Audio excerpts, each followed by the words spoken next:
Bayangkan, darah kita itu seperti sebuah sungai yang membawa nutrisi ke seluruh tubuh. Nah, kanker darah itu seperti tumbuhan liar yang tumbuh di dalam sungai dan menghalangi aliran nutrisi tadi. Akibatnya tubuh kita menjadi lemah. Deteksi dini sangat penting dalam pengobatan kanker darah. Semakin cepat terdeteksi, semakin besar pula peluang untuk sembuh. Mari kita bahas penjelasan selengkapnya bersama saya, Dr. Gama, hanya di channel Kata Dokter.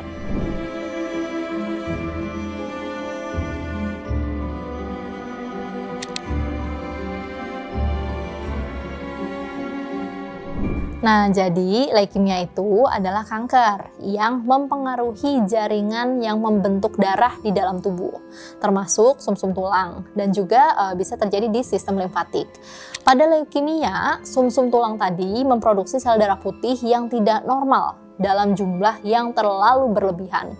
Nah, sel-sel darah putih yang abnormal atau tidak normal itu tidak berfungsi dengan baik, tidak bisa mati seperti seharusnya, dan akhirnya menghambat produksi sel darah yang lain yang harusnya berfungsi dalam kondisi normal, seperti sel darah merah atau juga trombosit.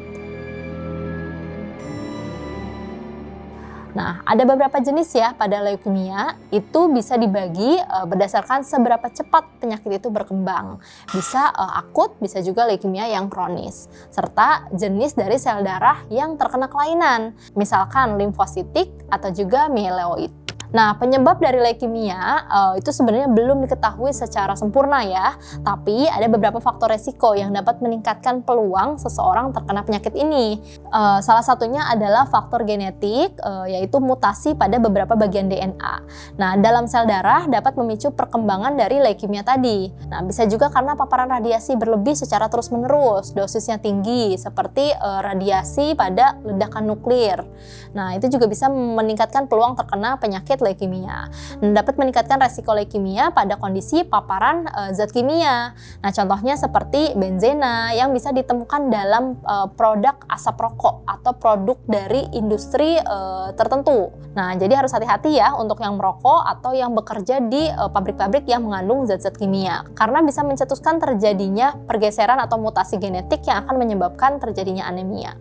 Nah, sebenarnya leukemia ini tidak secara langsung diwariskan atau diturunkan, tapi apabila ada riwayat keluarga yang memiliki leukemia, tentunya resiko terkenanya menjadi lebih besar. Contohnya, salah satunya ada orang-orang dengan sindrom genetik tertentu, seperti sindrom Down, itu lebih rentan terkena gangguan kelainan darah seperti leukemia.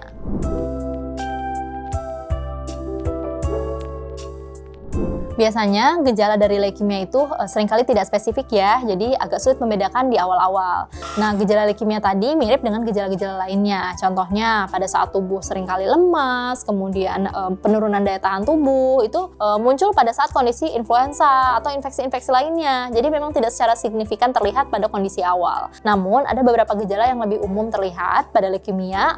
Ini adalah kelelahan yang disebabkan karena produksi sel darah merahnya turun atau anemia tadi ya. Karena anemia terjadi, sel darah merah yang seharusnya menghantarkan oksigen ke seluruh tubuh itu mengalami penurunan yang diakibatkan oleh produksi sel darah merah yang turun, atau nama lainnya adalah anemia. Nah, pada anemia tadi harusnya oksigen dihantarkan seluruh tubuh oleh sel darah merah, tapi tidak maksimal karena sel darah merahnya tidak tercukupi.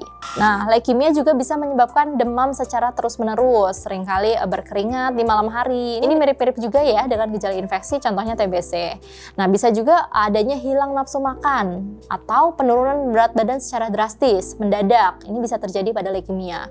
Bisa juga terjadi penurunan trombosit akibat dari leukemia tadi, sehingga tiba-tiba muncul perdarahan seperti sering mimisan atau sering muncul-muncul memar beranak merahan atau kebiruan, itu dengan mudah tanpa adanya trauma terlebih dahulu.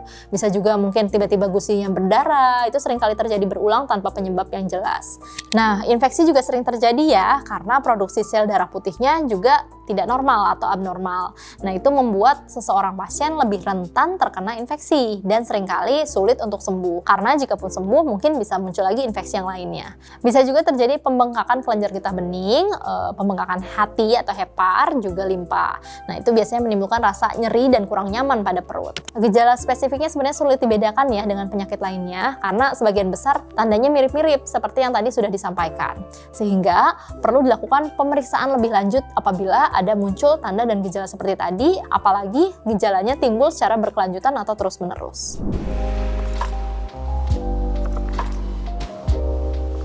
Untuk mendiagnosis dari kanker darah atau leukemia, dokter biasanya akan melakukan beberapa langkah.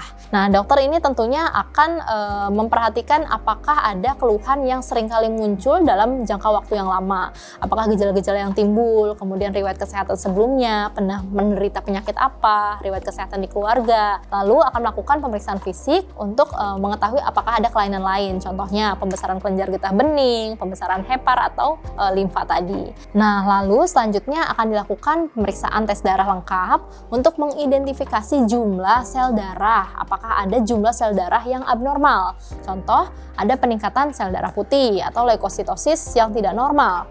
Kemudian ada juga penurunan dari trombosit, bisa juga anemia atau penurunan dari sel darah merah. Nah, bisa juga dilakukan biopsi sumsum tulang. Nah, sampel dari sumsum tulang tadi bisa jadi diambil dari bagian panggul atau bisa juga bagian lainnya, kemudian diperiksakan di laboratorium. Nah, tes ini bisa membantu dokter apakah ada kelainan dari sumsum tulang, di mana di sumsum tulang itulah akan dibantu produksi dari sel-sel darah merah, sel darah putih, dan juga bagian sel darah lain di dalam tubuh. Tes ini dilakukan untuk mengetahui diagnosis yang jelas. Nah, untuk menangani leukemia secara efektif, memang harus dicari tahu jenis dari leukemia itu sendiri, terutama untuk jenis leukemia yang bersifat agresif. Contohnya, leukemia mieloid akut atau AML ya, ada juga leukemia limfoblastik akut atau ALL.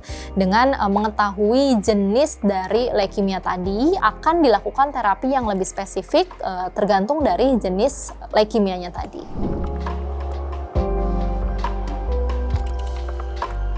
Pengobatan kanker darah atau leukemia tergantung pada jenisnya, berapa stadiumnya, berapa usia pasien, dan kondisi kesehatan pasien secara keseluruhan. Ada beberapa terapi yang bisa digunakan. Yang pertama tentunya kemoterapi.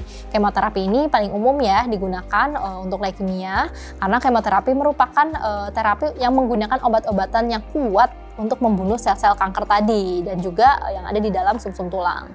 Bisa juga dilakukan terapi radiasi. Nah, ini bisa digunakan untuk menghancurkan sel-sel leukemia. Nah, terapi ini juga bisa digunakan, yaitu transplantasi sumsum tulang. Namun harus digunakan dari sumsum tulang yang memang sesuai. Contohnya adalah pada sumsum tulang saudara kandung.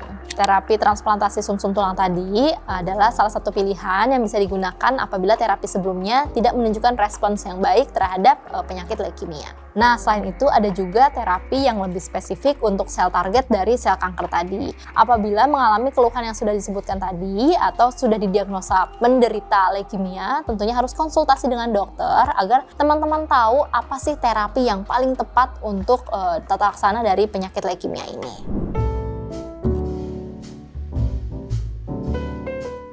Leukemia tidak menular ya, sehingga tidak bisa menyebar dari satu orang ke orang lain seperti infeksi atau penyakit menular lainnya. Namun beberapa jenis leukemia itu bisa melibatkan faktor herediter atau genetik yang tentunya meningkatkan resiko apabila seseorang telah memiliki penyakit ini bisa terjadi juga pada turunannya atau anaknya. Jika ada riwayat leukemia dalam keluarga, resiko seseorang terkena leukemia biasanya sedikit lebih tinggi, tapi sebagian besar tidak memiliki komponen genetik yang kuat. Jadi perlu didukung oleh faktor-faktor lainnya. Nah, harus diperhatikan nih nutrisi yang cukup dan juga nutrisinya harus seimbang. Karena apabila nutrisi tersebut dijaga dengan baik, tentunya kesehatan tubuh akan lebih terjaga dan menghindarkan dari penyakit-penyakit yang berbahaya, salah satunya adalah penyakit kanker. Makanan yang kaya protein, kaya vitamin, cukup mineral, cukup kalori, itu juga bisa menguatkan sistem kekebalan tubuh. Kemudian bisa juga menjadi faktor pemulihan yang cepat untuk kondisi-kondisi tertentu seperti pada saat infeksi atau pasien-pasien kanker sekalipun. Mari jadikan informasi ini sebagai langkah awal untuk menjaga kesehatan diri dan juga keluarga kamu. Bagikan video ini ya kepada orang-orang terdekat agar semakin banyak yang sadar akan pentingnya deteksi dini kanker darah. Oh iya, sekalian deh jangan lupa untuk berikan emoji ini di kolom komentar kamu karena kamu berhak sehat. Jangan sampai sakit berlanjut. Saya Dr. Gama, kita bertemu lagi di episode berikutnya. Bye!